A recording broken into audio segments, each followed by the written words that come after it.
auxiliando-te, auxiliarás. Indispensável não esquecer que podes auxiliar a ti mesmo, através do amparo que dispenses aos outros. Ocasiões aparecem nas quais um simples grito ou uma queixa velada podem ser os dispositivos abertos a tumultos e sofrimentos sem conta. Se a nossa agressividade é suscetível de exageros, aprendamos a corrigi-la para que não venhamos a desencadear explosões de azedume ou de cólera naqueles que amamos. Se consegues suportar a moléstia que te aflige, não lhe dramatizes os sintomas para que a paz não se perca no ambiente em que vives. Todo estado mental é contagioso através da palavra em que se expressa. Comunicamos o que sentimos, tanto quanto nos é possível doar do que somos e temos. Muitas vezes a criatura na terra implora o socorro divino, derrubando os apoios humanos que a divina providência lhe ergueu no caminho para que lhe sirvam de escora em momento justo. Auxilia a ti mesmo para que os outros te possam auxiliar.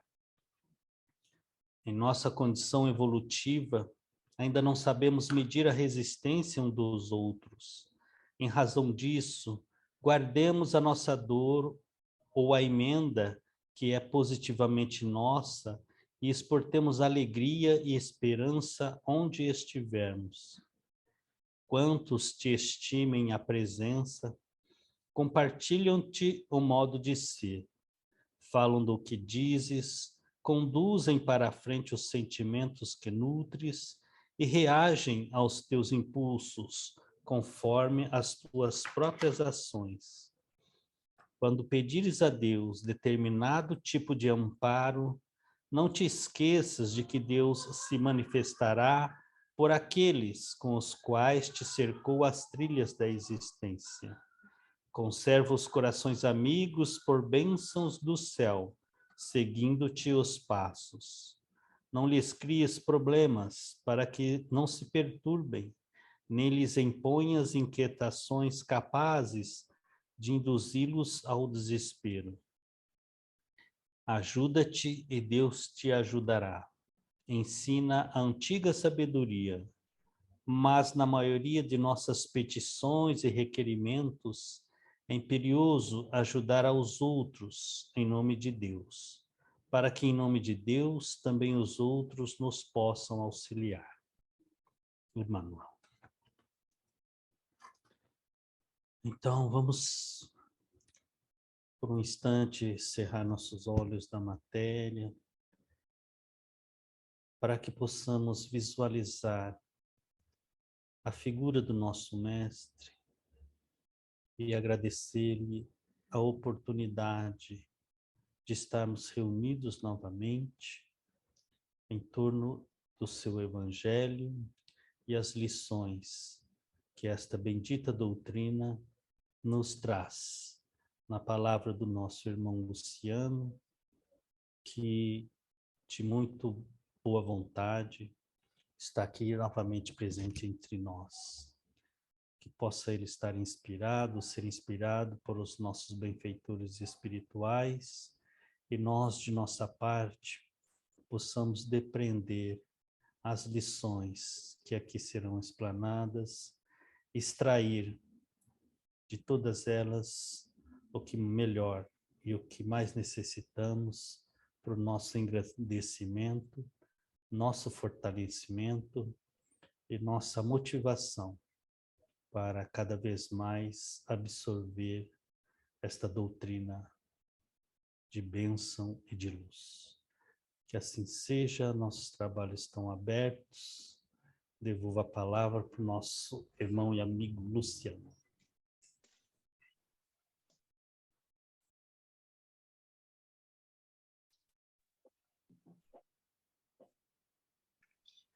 Boa noite a todos. Jesus nos abençoe. Nós estamos no capítulo 9, né, do livro Psiquiatria Iluminada, estamos avançando com o nosso estudo. Esse é um capítulo que ele vai falar sobre transtorno por uso de substâncias. E vocês dominam bastante, né? Quem está aí na vivência junto com o Júpiter e a Tânia, né? Já tem um domínio mais prático disso. Antes de compartilhar minha tela, né? Que tem uma pergunta inicial, a gente vai começar diferente. Como o capítulo é amplo, né? O que a gente vai fazer hoje? Eu vou começar com uma pergunta para vocês realmente participarem. Minha pergunta é a seguinte, né? O que da doutrina espírita, aqui eu vou pedir para vocês fazerem esse exercício, especificamente da doutrina espírita, nós sabemos, nós já temos de base, nós já temos de referência com relação, né, às viciações por uso de substâncias, né, por drogas, álcool, né, tudo isso que nós já conhecemos. O que a doutrina espírita nos traz de referência para isso? Então, aqui nós não vamos falar de coisas que não são da doutrina espírita. Por quê? Porque, fechado isso, a gente deixa as questões doutrinárias e vai para método, para alguns conceitos, algumas abordagens que o capítulo traz. Então, vamos lá. O que a doutrina espírita nos traz de base doutrinária com relação a vício por substâncias? Fiquem à vontade. Um de cada vez. Quem começa? Doutrina espírita.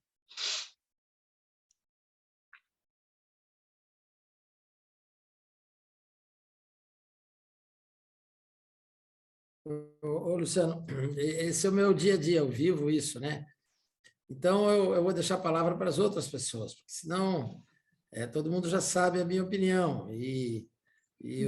São 40 anos, né? Nós começamos a Casa do Caminho com os cheiradores de cola de sapateiro, né?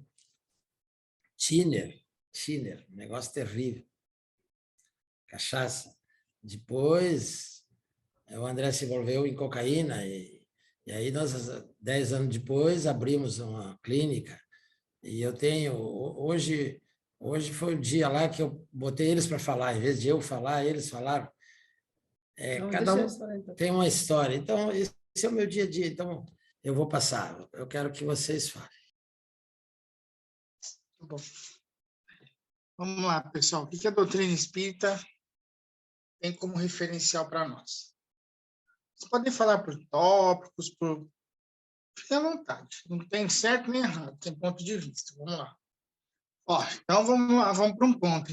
Então, o que o Adilson traz? O espírito, quando desencarna, ele vai continuar, né, muito provavelmente, ele vai continuar com a viciação, né? Em muitos casos, ele já tem um processo obsessivo antes do desencarne, né? É isso que leva também a um processo que a gente chama de simbiose, né? Então, ele está vinculado a um outro espírito obsessor, né? E que ali você tem uma vampirização, o indivíduo não consegue largar do vício. Esse é um fator, que é a condição espiritual. Ele desencarna, ele não se desvincula desse vício, e aí ele passa a ser, né, aquele que vai criar a simbiose com o encarnado, a vampirização, o processo obsessivo, né, porque ele realmente está sob uma influência. São questões base da doutrina espírita. Então, além disso, o que mais a gente consegue perceber, pensando em doutrina espírita, que pode acontecer com relação a isso que a gente está falando? O que mais a doutrina espírita nos traz de elementos? Que esses que o Adilson trouxe já são, assim, extremamente importantes, né? O que mais a gente pode ter?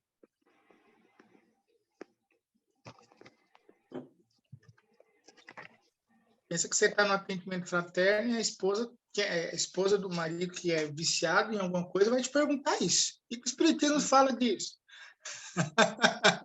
Vendo como é complexo? Então, são questões que vão surgindo. Vamos lá, pessoal, à vontade. Você comentasse se... Eu quero. Ô, Luciano, a gente sabe que o nosso modelo organizador biológico aí, a gente herda da gente mesmo as nossas heranças passadas e viciações e predisposições também, né? Então, conhecimento, toda a herança, toda a herança. E material também, porque semimaterial é o perispírito. Então, a gente percebe nas viciações das pessoas que tem gente que não tem problema com cerveja, tem gente que tem problema com vinho, né? Tem gente que tem problema com fumo, tem gente que tem problema... E tem aquela história também de quando está no ventre da mãe, se não houver aquela proteção dos espíritos, passa pela placenta e já fica com predisposição ao vício também. Certo. Então, a gente já traz os nossos vícios do passado e, às vezes, ainda alguém dá um empurrãozinho para a gente, aí junta a fome com a vontade de comer, né? Isso aí. Algo mais? De qualquer maneira, assim, aquela história, né? Vício é sempre vício, a gente tem que trabalhar na reforma íntima, né? Não importa se é vício de droga, se é vício de carteado, se é vício de falar mal da vida dos outros, né? É vício. A gente tem que trabalhar isso um pouquinho na nossa força de vontade, né? Reforma íntima, né? Muito bom, muito obrigado. E aí a Cecília já traz alguns outros pontos, né, que são importantes. Então, vamos lá. O Adilson fala dos processos de obsessão, né, da continuidade do vício após o desencarne. A Cecília fala aí de as chamadas predisposições mórbidas, que o André Luiz trata em algumas obras. Então, é aquilo que eu trago de uma reencarnação para outra, né, são tendências, né, então ninguém reencarna para ser viciado em alguma droga. Né? Eu reencarno com predisposições. E aí, como vai ser, por exemplo, a minha educação, aquela coisa que nós vimos lá naquele capítulo de trás da criança, do desenvolvimento nosso, isso é um fator predominante, preponderante. E aí, a Cecília também fala do perispírito, né? Que o Hernani Guimarães Andrade chama de modelo organizador biológico. Então, ali, né, somado àquilo que o meu corpo mental, né, que registra as experiências de todas as minhas vidas, vai passando para o perispírito, ali também pode ficar marcado, né, tanto lesões relacionadas a vício, essa questão da tendência, e isso pode ser um fator determinante também, né? Processo gestacional, uma questão que se trata também no capítulo, né? Então, a mulher, durante o período de gestação, essas questões relacionadas ao vício realmente vão impactar, vão influenciar, né, no desenvolvimento do reencarnante. Então, são mais elementos que a gente conhece, né? Então, pode acontecer? Pode. A Cecília também falou de um ponto interessante, né, que há pessoas que têm vícios, que têm uma tendência maior à viciação para uma coisa do que outra, né? Isso também pode estar relacionado à minha trajetória reencarnatória, né? Então, são questões que vão surgindo, e a doutrina espírita realmente, ela fala desses pontos para nós. Quando a gente vai ler as obras do André Luiz, quando a gente vai ler algumas outras referências, a gente vai ver a preocupação da espiritualidade com relação às questões de hereditariedade, né? Com relação às tendências que eu trago do passado, né? O processo gestacional, que é um processo crítico, e aquilo que eu vou gravando lá no meu perispírito durante a minha jornada reencarnatória. Tudo isso vai influenciar. E aí, às vezes, quando o indivíduo ele toma o seu primeiro copo de vinho, de cerveja, o que for, lá na sua adolescência, ele abriu uma janela gigantesca do seu vínculo com o passado, E ali, ou ele precisa de uma força moral muito grande para superar a viciação, ou ele é arrastado porque ele já tem essa tendência, essa chamada predisposição mórbida. Que aí, se não tiver alguns elementos como rede de apoio, todo um auxílio, né? De repente, é tudo isso que é esse conhecimento que o Júpiter fala, que ele já traz desse tempo inteiro que ele tem aí, né? Junto com quem está trabalhando com ele na Casa do Caminho, se não tiver toda essa estrutura com rede de apoio de família e outras, né? Outras, a equipe multidisciplinar e por aí vai, o indivíduo não vai conseguir vencer, que é aquilo que o Kardec chama de maus por arrastamento. É muito interessante quando ele fala isso, né? O mal por arrastamento é aquilo que eu não consigo vencer, por quê? Porque é uma avalanche de influências ou, né, de tendências que eu moralmente não tenho condições, às vezes, de enfrentar sozinho, né? Então, por que é importante a gente discutir essas questões? Quando a gente for lá para o modus operandi, a parte mais didática disso, que não é tão espírita, né? Ela vem mais da abordagem da ciência e da terapia como um todo, né? A gente vê que é importante a gente ter esse entendimento, senão a gente cria um juízo de valor muito pobre, né? E fala assim, pensando enquanto espírita, o indivíduo escolheu isso no caminho dele porque ele quis, agora ele tem que sair disso, né? Aí o cara fala assim, o espírita, eu fumei, né, dos 18 aos 25 anos, e do dia para a noite eu parei, por que o cara não consegue sair do vício, né? Por que a família não ajuda?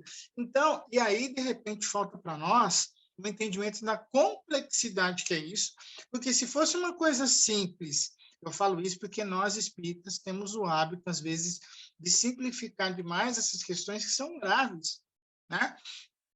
Se fosse tão simples assim, não teriam clínicas de reabilitação, não teria psiquiatria para ajudar o profissional, não teria terapia específica, não teria nada disso que a gente conhece. Era só falar para o fulano, para aí 3 dias de usar crack, que depois você vai ficar bom. É só uma crisezinha de abstinência, e depois você está 100%, vai lá, pratica um esporte e tal, que vai dar tudo certo. Não vai dar tudo certo, né? Porque você tem um componente espiritual, você tem um componente aí físico, biológico, porque isso começa a fazer parte, né, da fisiologia do indivíduo, que vai cobrar e vai exigir que a droga esteja ali para que funcione, né? Então, se a gente não entender isso, o nosso diálogo na casa espírita, no atendimento fraterno, a nossa orientação ao público na casa espírita, ela vai ser pautada em uma base muito fraca, porque falta esse conhecimento um pouco mais avançado, né? Quem mais? Quem mais pode falar alguma? Tem mais coisas aí que a gente pode puxar que a doutrina espírita nos traz de referência. Quem mais? Doutrina espírita. E aí?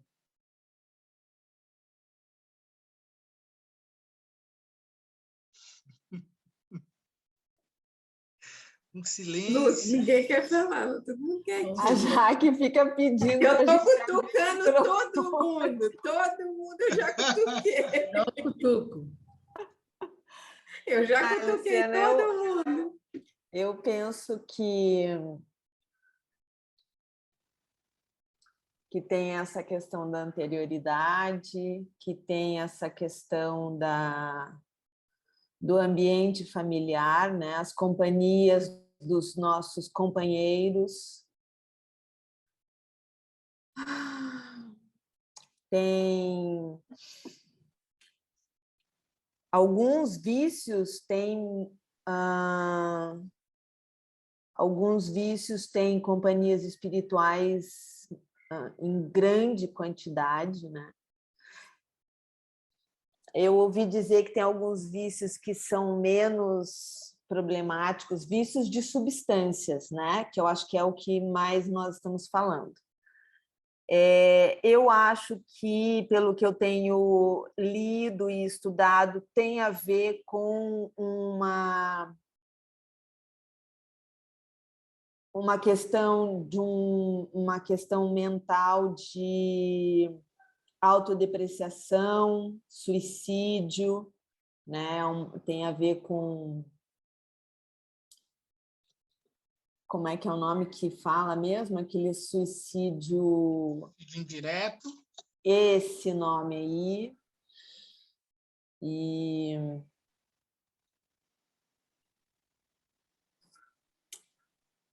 sei lá. Não consegui chegar na tua pegadinha ainda.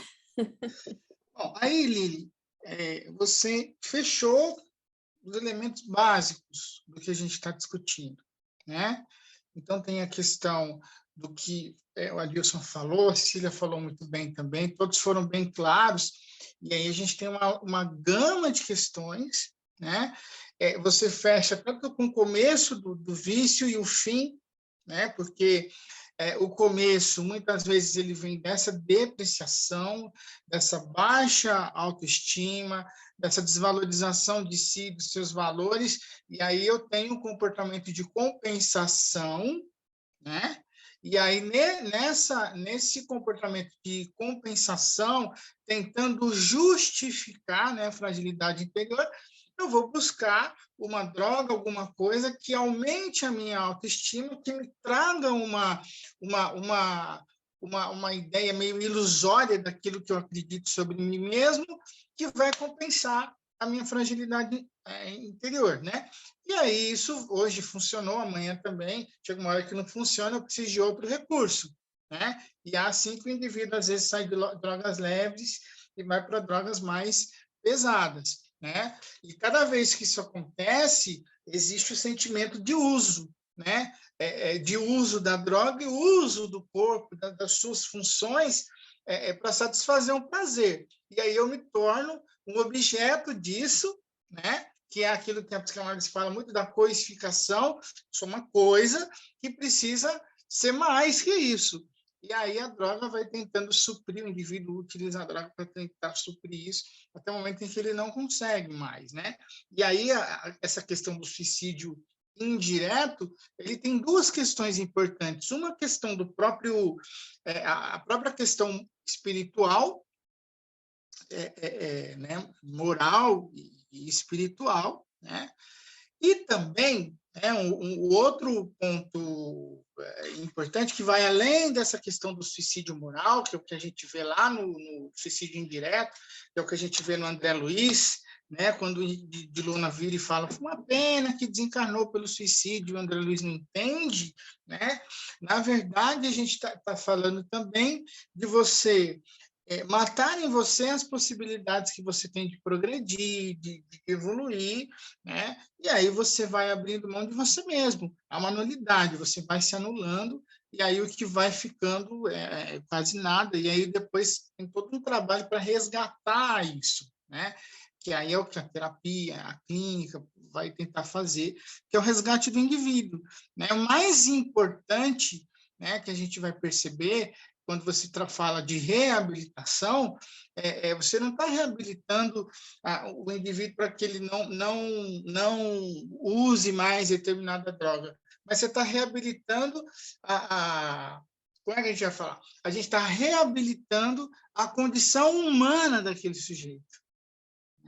Ele precisa se enxergar como humano, ele precisa reconhecer de novo os seus sentimentos, os seus escolhos, os seus valores, as suas crenças, e aí é o resgate de si mesmo, né?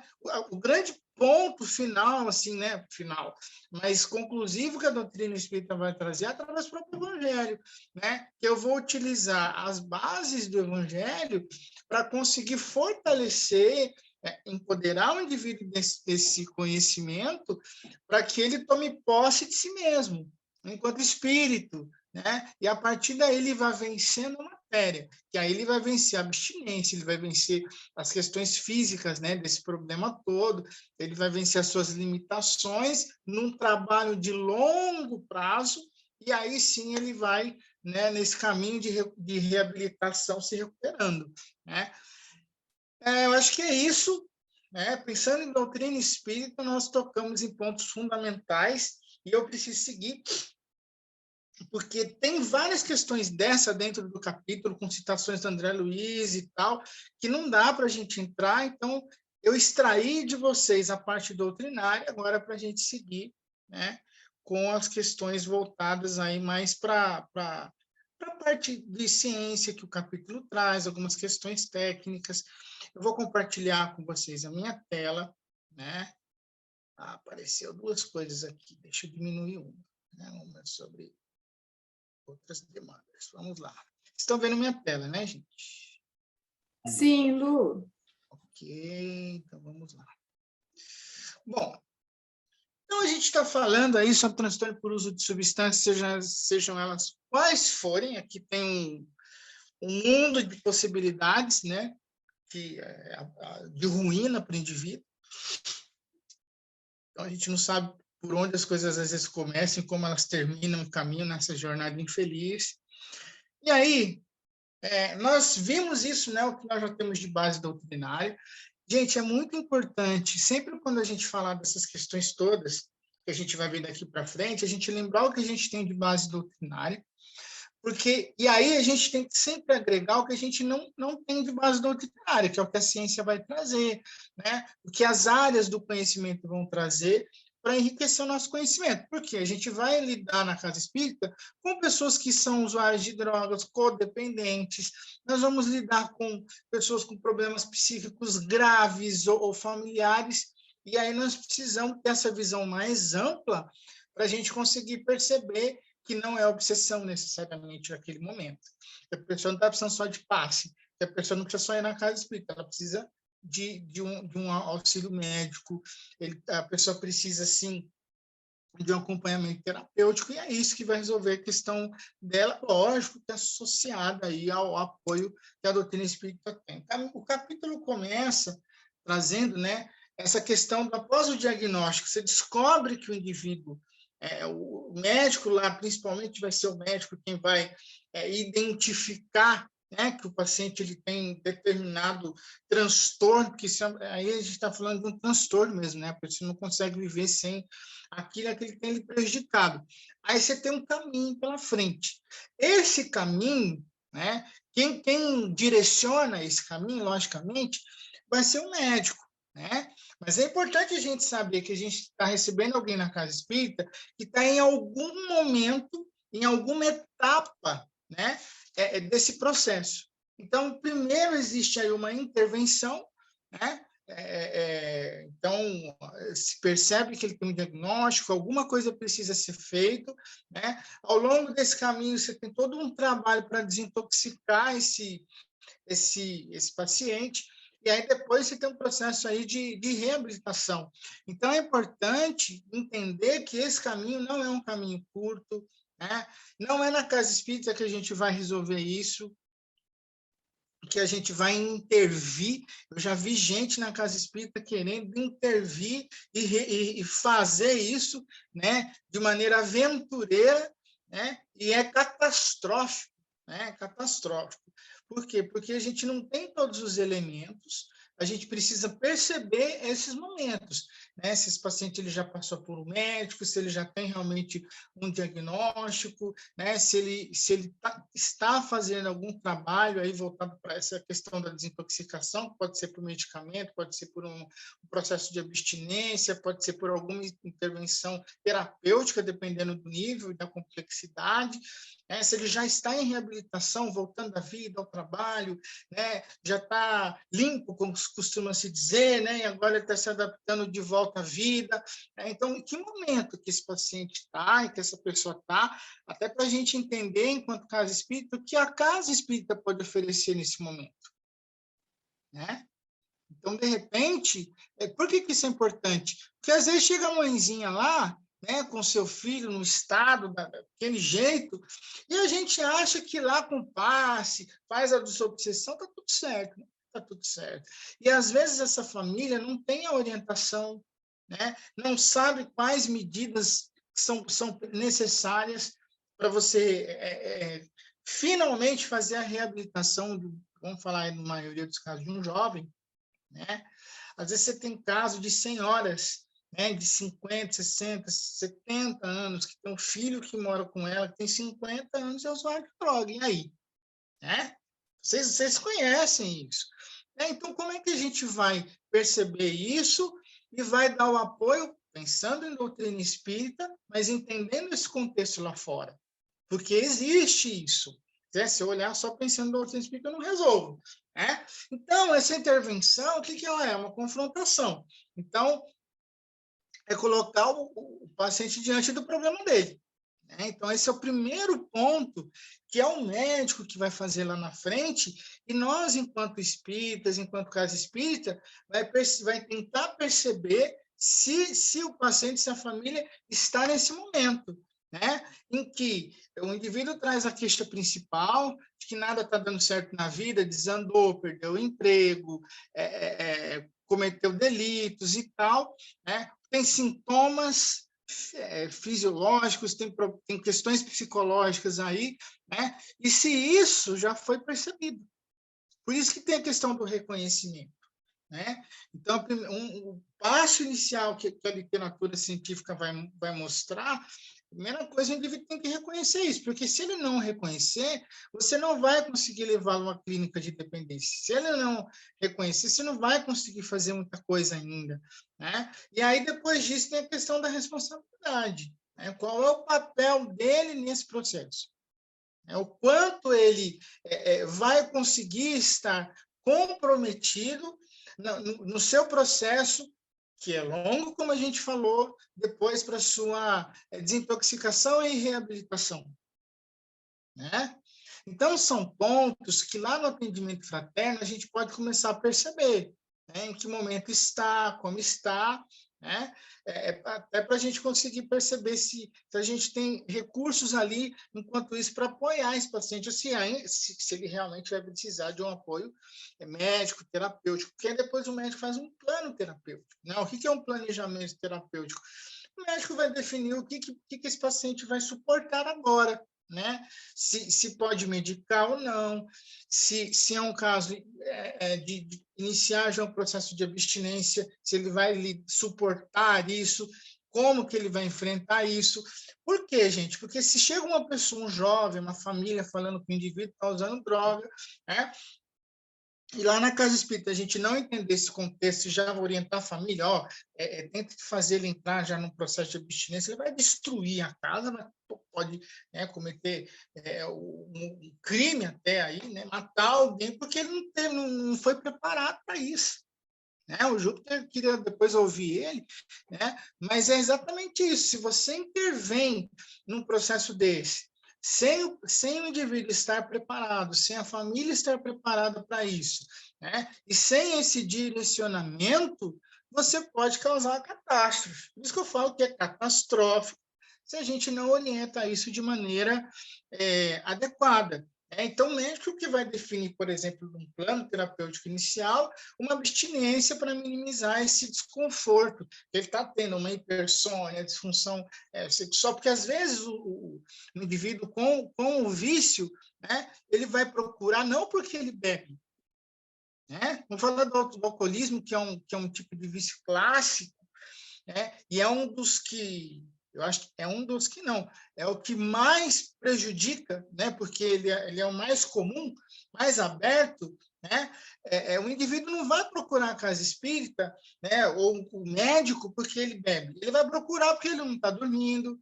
Ele vai procurar porque ele vai falar que ele está com estresse altíssimo. E aí o médico, né, numa anamnese, vai conseguir perceber, como é que é a sua vida, o que você está fazendo, tal. Ele fala, eu bebo um pouco, mas esse pouco é quanto? E aí você vai descobrir o tamanho do problema. Né? E aí que você vai perceber, o médico vai perceber o que ele vai ter que fazer aí. E aí existe, né, nesse processo, por isso que é um processo crítico, né, um fator extremamente importante, que é a condição de enfrentamento desse paciente, como que ele vai lidar com essa intervenção e com essa confrontação, e o conteúdo transferencial, porque ele vai jogar essa responsabilidade para quem está cuidando dele. Né? Ele vai jogar o peso disso, o peso do sofrimento, o peso dessa insônia, de tudo isso, ele vai jogar isso para alguém. ele não assume isso como uma questão dele. O usuário de droga, o viciado em alguma coisa grave, crônico, ele não joga o transtorno dele como uma responsabilidade dele, ele vai jogar isso para o outro. Quando a gente falar da codependência, a gente vai entender como que isso é pesado, porque o outro é o codependente, é a mãe que cuida, é o pai que dá o dinheiro e faz tudo para ele, né, não derrubar a casa, né? E aí que você vai ver o quanto isso se irradia, né, no ambiente familiar, social, de trabalho, e compromete a vida do indivíduo e toda a cadeia, né, de relação que ele está envolvido, né? E aí a gente falou aqui, né, no capítulo, ele fala de sintomas psicóticos, né? Então, o indivíduo ele traz nesse processo alguns sintomas psicóticos, que isso aqui não é agente espírita que vai resolver isso, é o médico também que vai perceber isso, né? Mas a gente consegue perceber, né? A gente não diagnostica, mas a gente consegue perceber, né? Que de repente o indivíduo ele traz uma agitação, agressão, ele se automutila, é hiperativa, é hipervigilante, quer dizer, está ligado em tudo, comportamento hostil, inquieto, questões de dificuldade social, né? Movimento repetitivo, palavras sem sentido. Será que isso é obsessão? Então, a gente tem que tomar cuidado para o indivíduo não chegar na casa espírita e a gente olhar o comportamento dele e achar que é mediunidade, achar que é obsessão. Pode ser obsessão, né? Mas eu preciso entender se esse paciente, se essa pessoa, né, ela está em processo de auxílio terapêutico e tal, porque é isso que vai resolver agora. Porque se a gente falar que vai colocar uma pessoa assim numa desobsessão e vai resolver, esquece que isso não vai resolver agora. Né? Por quê? Porque o indivíduo não tem estrutura psíquica, né, para lidar com isso. Né? Ele vai ter transtorno no aspecto cognitivo, de conhecimento, né, pensamento, confusões, questões relacionadas à crença, uma desorientação, né? Então, pensamento acelerado, pensamento suicida, que é dele, por conta do desajuste do psiquismo, e que, por brinde, né, lógico, vai ter ali a influência espiritual. Né? Vai ter transtorno de humor também, né? Ansiedade, descontentamento geral, despersonaliza, né? Que aí a gente está falando de mudar a sua estrutura de comportamento, né? Ou trazer algum tipo de comportamento que pode ser psicótico mais grave, como transtorno de personalidade múltipla, e aí não é mediunidade, né? Não é incorporação. Então, tá vendo como existe uma linha limítrofe, né, entre a saúde mental e o transtorno da espiritual, né, na fala. Então, assim, são coisas que a gente vai identificando quando o indivíduo chega e que precisa perceber que isso, muitas vezes, no caso das viciações, é muito orgânico. E tem a questão espiritual, mas a questão orgânica ela é urgentíssima. Ela é urgentíssima. Tá? E aí entender essa rede de ajuda que o indivíduo tem. Como que a família entende e ajuda esse paciente? Ela tem estrutura, ela percebe isso, ela consegue colaborar, ela vai estar ali para esse indivíduo ou não? Né? Até para que a gente consiga perceber se esse indivíduo precisa realmente de já é um caso de internação, ele vai precisar de um suporte em uma instituição, com profissionais, porque a família às vezes não tem suporte para isso. Não tem suporte material, porque precisa, né? Não tem suporte emocional, não tem estrutura, é extremamente vulnerável. Então, eu olho o contexto familiar também para perceber, e isso os psiquiatras fazem muito, para decidir se o indivíduo vai para um hospital, por exemplo, psiquiátrico, num caso desse, porque é comum encaminhar, porque percebem que, de repente, se o indivíduo for para casa, é pior, porque a família não quer que a pessoa lá vai deixar sozinho, né? E aí o psiquiatra faz o que interna, manda para o hospital psiquiátrico. O problema, né, é que o indivíduo vai viver sob medicação, né? A dificuldade de recuperação, às vezes, é muito ruim, né? Se a gente for pensar nesse processo manicomial do nosso país, é desastroso, né? Porque às vezes você tem um paciente com transtorno psíquico e você coloca num hospital psiquiátrico, e o hospital psiquiátrico aí não é espírita, aí às vezes é fonte de corrupção, toda uma história, aí afunda de vez o paciente ali, você não consegue reabilitar mais tão fácil, né? E aí entender o paciente, quando ele tem essa dificuldade de estar de frente com esse desafio para ver se ele vai buscar ajuda ou não, né? Bebê, por exemplo, está gerando briga, né? Ele tá tendo problemas nos relacionamentos, a família está distante, o filho não vai mais olhar, procurar o pai, né? O que está acontecendo? Problema com o trabalho, com um amigo. E aí, quando ele percebe tudo isso junto, né? Todos esses elementos, somado ao relato da família, aí ele começa a entender que realmente existe um problema. Isso na casa espírita a gente consegue fazer, né? Então, porque aí vem o casal e a mulher vem falar, ele bebe muito, né? E aí a gente começa a entender como que é isso, né?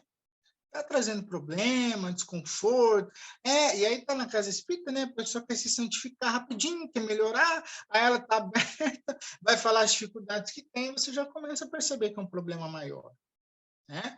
Uma vez na casa espírita, eu comentei com vocês, um jovem, né, de 13, 14 anos, não lembro na época, que começou o fio de Ariadne, né?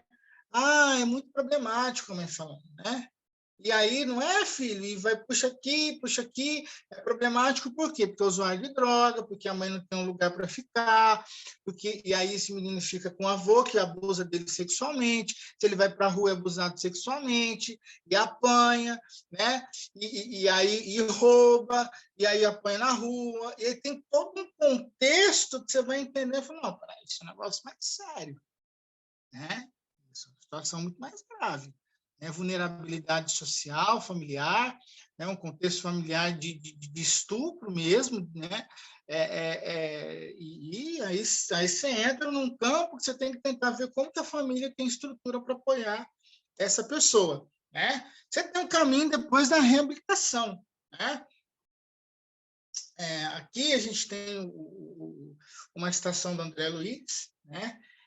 Falando da gravidade desse processo, né, em que eles fazem uma visita a um indivíduo que tem uma viciação, né? E aqui aqui é um ambiente de bar, se eu estiver enganado, né? E que eles percebem, a espiritualidade percebendo a nível de vibração, né? O que se produz, a energia, as emanações do ambiente, né? Então, o que ele está dizendo? O que o André Luiz traz nessa referência, né? Que nesse período de viciação grave, o indivíduo está produzindo, né? Ele está produzindo uma carga energética, magnética, que também é um desafio para a própria reabilitação, né? Não é só orgânica, você tem a questão energética aí também que você vai ter que trabalhar, né? Que o indivíduo vai ter que trabalhar ao longo do tempo. E aí você tem um outro caminho nesse processo, que são os esforços contínuos, né? E a motivação para ele conseguir vencer isso, vencer essa abstinência, ele vai precisar de suporte físico aí, que é a alimentação, que é, né, essa questão de conseguir superar a abstinência, às vezes com auxílio medicamentoso, né? Tem a motivação, que é o aspecto moral da questão do apoio da família, da rede de suporte, de apoio psicológico, né? Isso envolve uma rede de ajuda para que ele vá se readaptando, porque eu bebi durante 20 anos, e agora? Como é que eu vou viver sem isso? Né? Então, a gente está falando que não é fechar a porta do quarto escuro e começar a vida iluminada, né? É uma mudança de vida que o indivíduo vai ter que se adaptar, né? É a mesma coisa que você que gosta de arroz e feijão, eu falar para você, olha, Lili, a partir de amanhã você não vai comer arroz e feijão nunca mais na sua vida. E aí? Né? Nossa, mas nem um caldinho, não, nem o caldinho do feijão, né? E o feijão não vicia, mas a gente fica sem. Né? Então, a gente vai ter que... O indivíduo ele tem que ter essa rede de ajuda para que ele consiga superar isso. E aí tem esse processo de prevenção. Né? O que a gente tem de recurso para evitar que ele tenha uma recaída, né? Porque tem indivíduos que não voltam para o vício porque ele tem um apoio e o aporte ali da família. O pai está sempre junto, ele nunca está sozinho, né? Ele só anda com a mãe e tal, e ele está lá, tá superando. Só que se ele virar na esquina, ali daqui 10 minutos, e um cara já falou, ó, tem um loló aí, tá afim? Tô. Acabou. Acabou. Por quê? Porque não é algo que se resolve da noite para o dia. E se não tiver essa rede, se não tiver essa ação preventiva, você vai perder. E é por isso que a gente tem, quem tem o Júlio que tem esse domínio, vai falar isso com muito mais propriedade, né? Essa grande questão que é difícil de gerenciar, que são essas recaídas, né?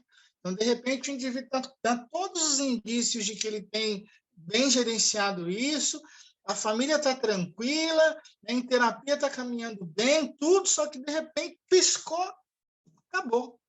O indivíduo volta, e aí ele volta com força total, né, porque o organismo ele não tem essa memória, né, de que acabou o vício, de que nunca mais e tal, né?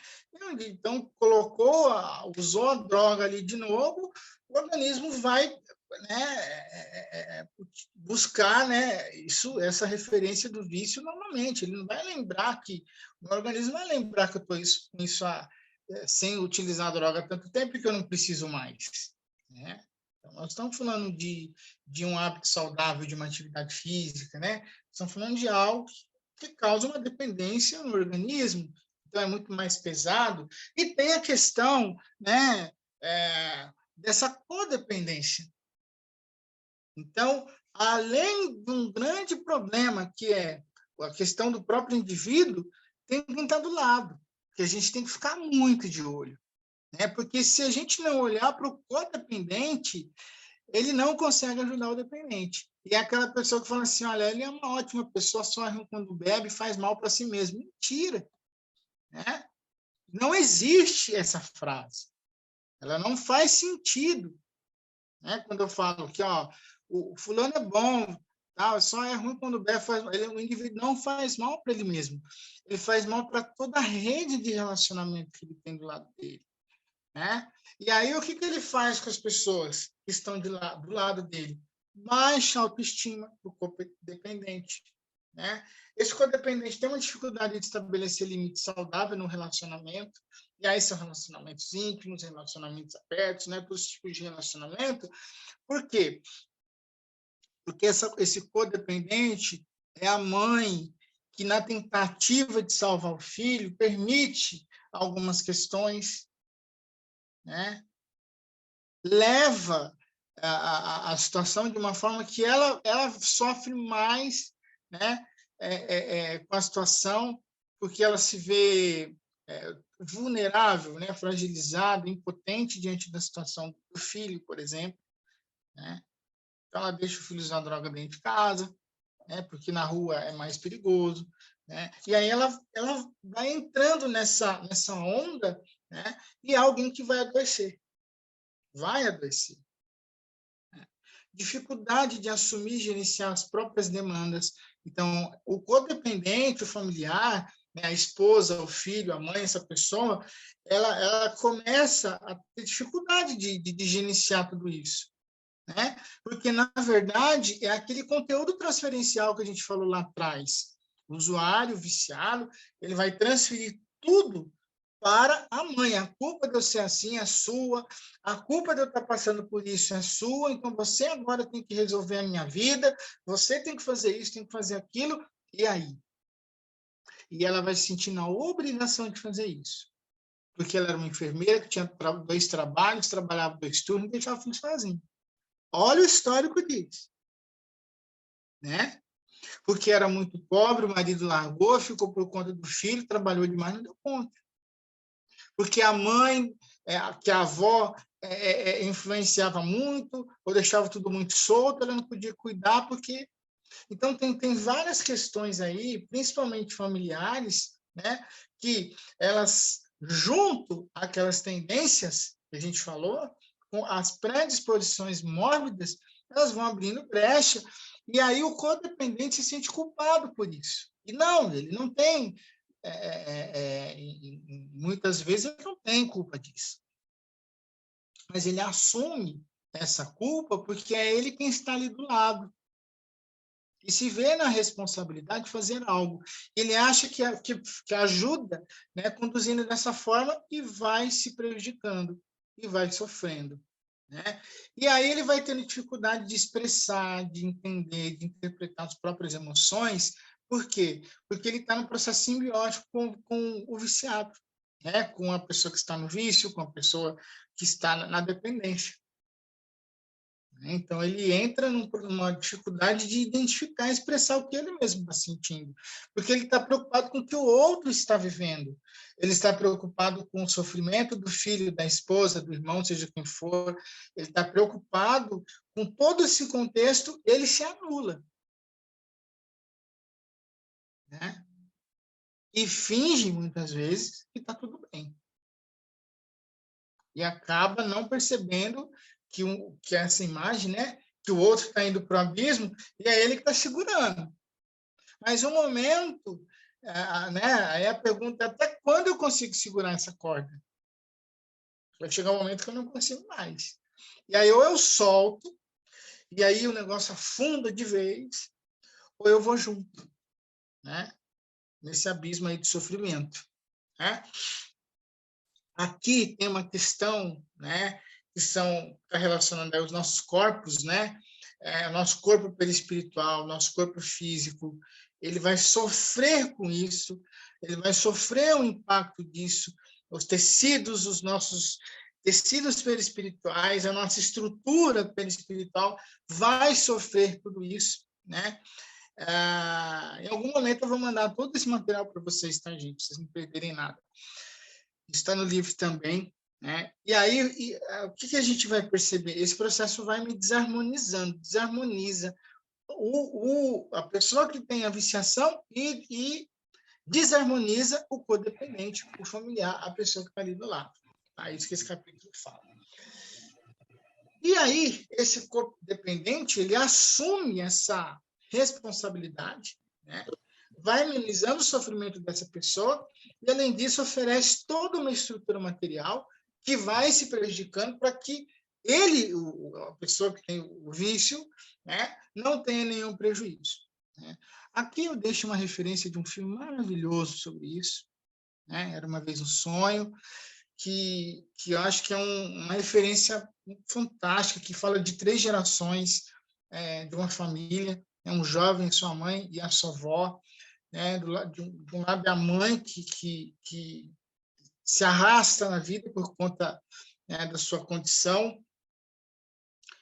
Uma avó que é um exemplo de motivação, de força e coragem, tentando segurar a onda. É uma codependente clássica mesmo, que é aquela pessoa que está ali do lado, tentando segurar essa onda. Né? E o filho, vivendo todo esse ambiente, todo esse contexto, em algum momento ele se descola desse contexto familiar e vai seguir a sua vida. Né? É uma história bastante interessante, e eu falo que ela é clássica dessas questões familiares, né, relacionadas aos vícios, né, porque mostra todo o contexto. Né? E quando a gente fala de codependência, eu acho que é um grande exemplo, e aí traz falas, frases, né, que são assim, impactantes nesse sentido. Né? Tanto para quem está passando pelo problema, né, do usuário de drogas sem esse apoio, que fala: eu vou sair dessa, eu vou conseguir, do filho que cobra, que é um codependente também, que você sempre falou isso, quando você vai sair disso, né? E a vida deles não anda, né? As coisas não caminham, porque realmente é uma situação grave. Né? Quando o jovem começa a se estruturar na vida, vem a mãe com sua avalanche de complicações, de quase impede, né, que o filho cresça, progrida. Né? Então, é uma questão bem interessante, um contexto bem rico. Né?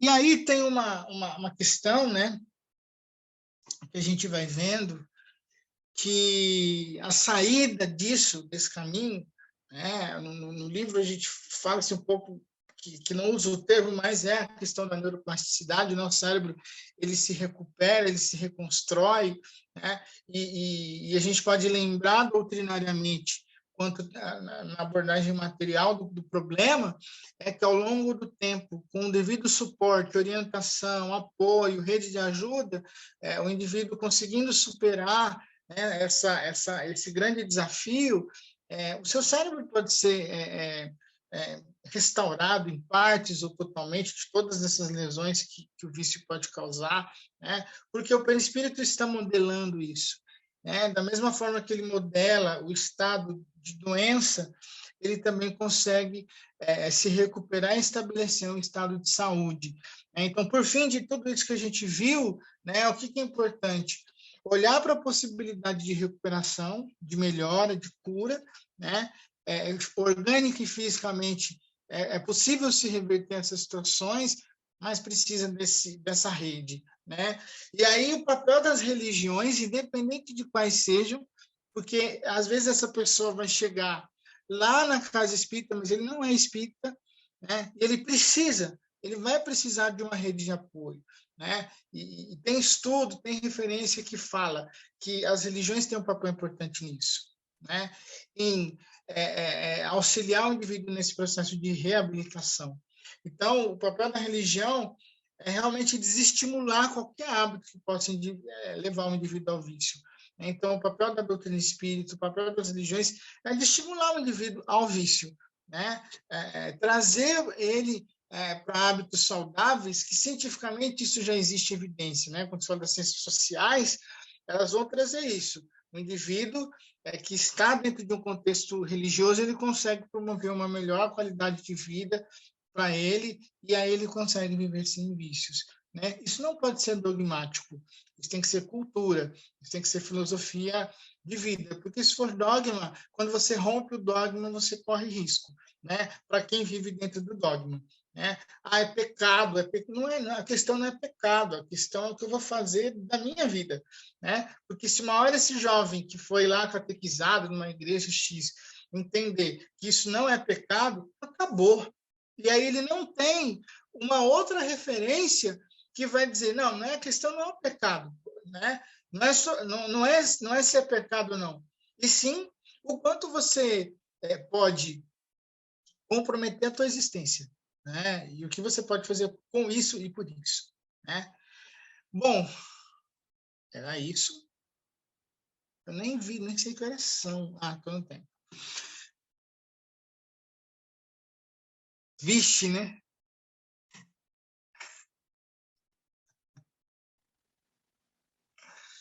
Então, pessoal, com base em tudo isso que nós vimos, né? Comentem agora, vamos aproveitar esse tempo que nós temos, né, para debater, né, para trocar as nossas vivências aí, né? O que vocês acharam? Fiquem à vontade.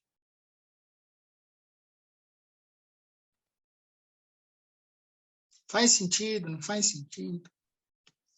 Muito.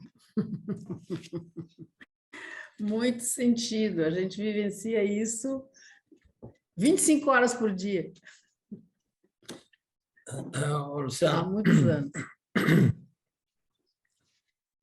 Você abordou aspectos importantes aí, né? O nosso trabalho hoje é quando, na fase mais grave, quando o jovem perdeu o discernimento, né? Discernir e escolher. Ele não escolhe mais. É a droga que escolhe ele já vive em função da droga. Nas primeiras fases, o aconselhamento psicológico, psiquiátrico, etc., funciona. Mas quando ele vive em função já da droga, ele, como você contou do moço que abria o bar, né? O senhor abria o bar e fechava o bar, ele já perdeu o discernimento. E aí eu vou colocar algumas coisinhas assim para as pessoas se colocarem. Quando a família nos procura, ela está atrasada há, no mínimo, 1 ano. Já deveria ter nos procurado há 1 ano ou mais. A família, quando chega para nós, ela chega muito doente. Eu e a Tânia passamos lá atrás pela codependência, quando a gente não sabia dizer não. O codependente não sabe dizer não. E a gente tem que aprender a dizer não. A escola do amor exigente é muito legal. Eles são radicais em alguns pontos, mas é muito legal. Quem quiser, é só acessar o site deles, Amor Exigente. Eles têm os melhores textos sobre codependência. O quanto que a família, por vergonha, e aí vem uma coisa que nós devemos comentar entre nós, né? Os dirigentes espíritas que têm filho dependente químico, eles mantêm segredo, eles têm vergonha. E aí eu queria fazer uma colocação, tudo que você fez aí tem, isso é um universo, né? A dependência química é um universo. Para o pessoal entender alguma coisa, a liberação de dopamina nas sinapses neuronais pelo uso de cocaína é um orgasmo vezes 100. E quando acaba a dopamina e ele cai numa queda livre, com sensação de morte iminente, é uma loucura vezes 1000. Então, ele quer fazer tudo para voltar lá de novo. É aí que ele rouba, é aí que ele faz tudo que tiver a mão dele, porque ele perdeu o discernimento. E ele quer voltar ao orgasmo e se livrar da loucura da queda livre em direção ao nada, à morte, a sensação iminente de morte. Então, nós aprendemos lá na clínica que a família sofre, mas o dependente químico sofre muito mais. E aí, quando eles chegam para nós, todos eles já perderam a fé neles mesmos. E a gente não enfia fé na cabeça das pessoas. A gente, através do conhecimento, se ele consegue transformar informação em conhecimento, nós buscamos alavancar aquele jovem, aquele adolescente que está dentro dele, que se perdeu lá atrás. Aquele adolescente se perdeu. E nós temos que ir lá atrás, puxá-lo para que ele refaça a sua caminhada, né? Ele pode ter sucesso e frequentemente eles são muito inteligentes, né? O livro da doutora Ana Beatriz, Mentes Inquietas, é fantástico. O transtorno de ansiedade é um negócio que descreve um dependente químico. E aí tem um capítulo dela que ela fala mistura explosiva, TDA, que é o transtorno de ansiedade, agitação mental, etc. e tal, antecipação, mais droga. É uma mistura explosiva. É álcool, é gasolina e fogo. E aí nós lidamos com uma família que vem doente, né? Que vem no fundo do poço, e o nosso dependente químico perdeu a fé nele, está no fundo do poço. Se ele despertar, e eles são muito inteligentes, o perfil do dependente químico, ele é sedutor, ele tem um poder de convencimento enorme, eles desenvolvem habilidades de manipulação fantásticas. Eu brinco que eles são capazes de trazer a assinatura de Jesus Cristo presencial no cartório da esquina. E você vai lá no cartório da esquina e o cartorário fala, não, o cara trouxe Jesus, era Jesus, assinou por ele. Eles têm uma capacidade fantástica, né?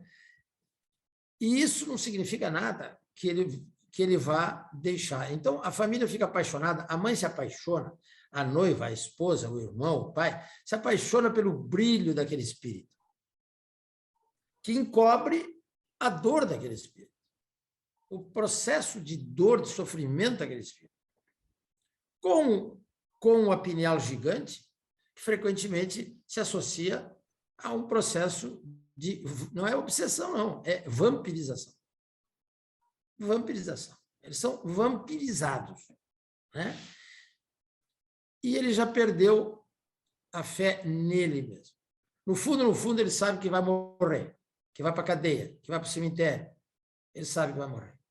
Então, nós temos que resgatar esse jovem, esse adolescente, para que ele volte a ter esperança. Hoje, um deles me fez quase chorar lá. Ele falou que ele já tinha perdido a esperança. Ora, você vê um jovem em lágrimas, sendo extremamente honesto naquele momento ali, falar, eu perdi a esperança. Isso corta o coração da gente, porque é exatamente o diagnóstico. O diagnóstico é esse, ele perdeu a esperança. E ele está nadando sem saber nadar em alto mar, numa tempestade. Acusar, apontar, dar remédio, dar tarja preta, Piora. não vai responder. Quando Kardec foi chamado para ver um obsidiado, que tomava medicamentos pesados, naquele tempo eu nem sei dizer o que era, Kardec respondeu assim, esses medicamentos o deixam à mercê do obsessor. É o que acontece. Quanto mais tarja preta a gente der para um dependente químico, mais à mercê ele fica da legião. Para encerrar, eu vou contar uma... A gente tem que contar casos clínicos, coisa que eu vivi. Nós tivemos um jovem que de vez em quando entra em contato conosco. Ele é um menino muito inteligente, médium, com uma clarividência de olho aberto, uma das poucas pessoas que eu conheci que tinha clarividência a toda hora. Assim. Quando usava droga, então ele via o mundo espiritual mais trevoso, né? Ele entrou em todos os... Ele buscou tudo. Ele buscou todas as religiões, todo o conhecimento. Entrou, inclusive, em loja maçônica. Ele é maçom.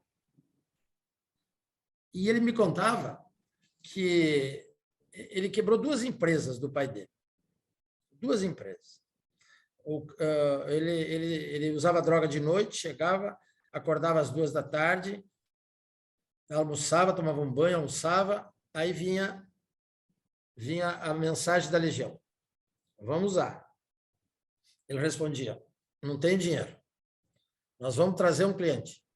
Então tá. Ele ficava na frente da loja. Uma loja de departamentos gigante. Chegava uma pessoa. Eles falavam, é aquele ali. Vai você atender. Incrível as coisas, que se repetiam todos os dias. O cara vinha, fazia um orçamento. Naquele tempo, né, 10 anos atrás, 5 mil reais para montar a casa. Ele falava para o cara assim, se você me der 500 em dinheiro agora, 2 horas da tarde, eu te faço 4 mil e te divido no cartão em 10 vezes. O cara falava assim, tem um caixa por aqui? Ele falava, ali na frente. Na frente da loja dele, uma vez eu fui lá comprar aquele micro-ondas numa cidade vizinha, tinha Bradesco e Banco do Brasil e Itaú. O cara atravessava lá, trazia 500. Então, como é que ele quebrou a empresa?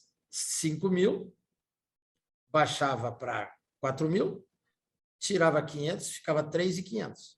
Dividia no cartão, o pai pagava não sei quanto de juros para o cartão, quebrou. E aí ele pegava os 500, 6 horas da tarde ele ia para um bar. E ele falava assim, porque o uso de droga precisa de sexo. A legião precisa de droga e sexo. É um binômio. Então ele pegava, pede uma cerveja, ele pedia cerveja. Falava assim, a moça que vai é aquela lá, não precisa você ir lá não. E ele me contava assim, quando eu tomo 2, 3 cervejas e eu levantava, a menina já estava seduzida pela legião. Eu só convidava ela. Entrávamos num táxi ou no carro dele, iam para o motel, ele usava droga até 1 hora da manhã, mandava ela embora, continuava usando até às 6, saía, pagava o motel, ia para a empresa dormir. E acorda a 1 hora. A 1 hora o gerente acordava ele, tomava um banho, lanchava, ia para frente, e aí chegava a legião. Aí eu falava para ele assim, quantos são? quantos são os espíritos que usam droga e fazem sexo com você? Ele fala assim, são mais de 100. É uma legião. A legião romana era 120, se não me engano. Ele falava, são mais de 100. Quando eles chegam perto de mim, eu fico impotente. Eles é que mandam. Então, dessas histórias assim, se vocês quiserem ouvir, eu vou falar nas próximas 10 horas. Amanhã, que horas são? 9h30. Amanhã eu liberto vocês às 8 da manhã. Porque é uma atrás da outra. E são assim, até aqueles que foram à overdose. E aí vem um grande perigo, quando mistura. Eles não vão para o internamento. Então, eles vão misturar tarja preta, álcool e cocaína. O centro respiratório não suporta. Faz uma parada. Crack, né? O crack. Faz a parada, se chama overdose. A gente já viu muito. Já viu muito. Estraguei a noite de vocês. Bem feito para vocês. Passa a palavra. E agora, como é que a gente vai recuperar isso, Júpiter? Mas é verdade, são coisas que... Né? De trabalhar diferente. Então, o Júpiter trabalha com eles usando homeopatia. E também passe, na sexta-feira, vai o Léo, lá do nosso lar, aplicar passe neles. No sábado a gente ia. Vai pessoas de outras religiões também, né? Mas, assim, eles usam homeopatia, bastante exercício. Tem um professor lá que ele é psicólogo e é professor de educação física também. Ele faz umas brincadeiras com eles têm exercício, tem coisa. Tem umas fisioterapeutas que tem aqui, que é maravilhosa, ali a dona Luciana, que também ajuda eles lá, né? Recupera as pessoas, que às vezes chegou um senhor uma vez na cadeira de rodas, a Luciana conseguiu fazer ele andar, né, Luciana? Saiu andando. O cara chegou de cadeira de rodas e hoje é centroavante do Palmeiras. Pode me inscrever aí. A Luciana conheceu e atendeu essa pessoa, esse senhor, o seu Silvio. Então, a gente trabalha de uma maneira diferente com eles, bem diferenciada mesmo, sabe? Com poucos também, não com muitos. No máximo uns 40. Tem clínicas aí com quase 200. Como é que vai ter o atendimento? Não dá. Muito bom. Tudo bem. Parabéns para vocês, né? Por todo o esforço, pela dedicação. E foi como a gente terminou o capítulo, né? A gente vê que é possível, né? Você reverter uma situação que é tão desafiadora, né? Mas quando você tem essa rede de apoio e a família trabalha junto, né, com amor, com cuidado, com zelo, você tem um resultado muito bom. Né? Então, acho que é fruto de uma construção conjunta mesmo, né? De todos vocês. Isso é muito bom. Gente, muito obrigada pela noite de hoje. Lu, obrigado mais uma vez, Lu. Eu vou passar aqui a palavra para o Fernando, que ele vai fazer a nossa prece final e a gente volta para o bate-papo.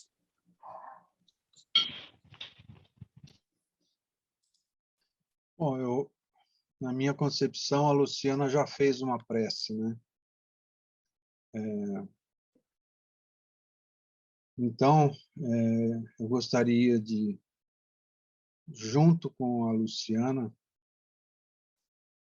agradecer aos nossos mentores, agradecer a Kardec por nos deixar esta luz sobre o Evangelho, possibilitando que nós tenhamos um entendimento um pouco maior sobre a mensagem do Cristo, mensagem que norteia as nossas vidas, e quando nos distanciamos um pouquinho dela, já sentimos os efeitos. E nesse momento, Agradecemos profundamente a Eurípides pela elaboração, primeiramente, no mundo espiritual, da Casa do Caminho.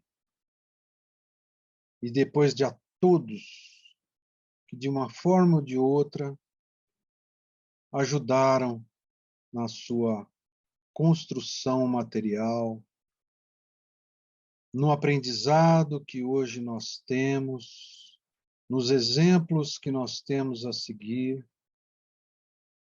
vendo que a recuperação é possível sim e vai acontecer. Depende de nós, depende da nossa vontade, depende do apoio mútuo, dos nossos abraços, dos nossos acompanhamentos, pois não somos nem melhores, nem piores. Apenas estamos na mesma caminhada, no mesmo momento, e principalmente que a gente não julgue, que a gente não coloque as nossas verdades, pseudo-verdades, nesses julgamentos, e que possamos olhar de coração e mente aberta para todos os irmãos que estão ao nosso lado. E isso é só possível quando o fizermos com amor e com compreensão.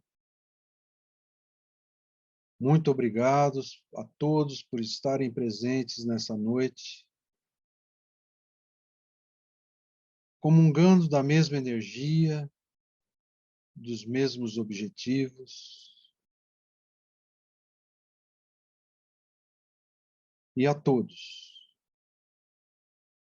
desejamos uma linda noite de trabalho ou continuidade de estudos, e assim possamos dar pequenos passos, mas passos contínuos na nossa evolução moral. Que assim seja.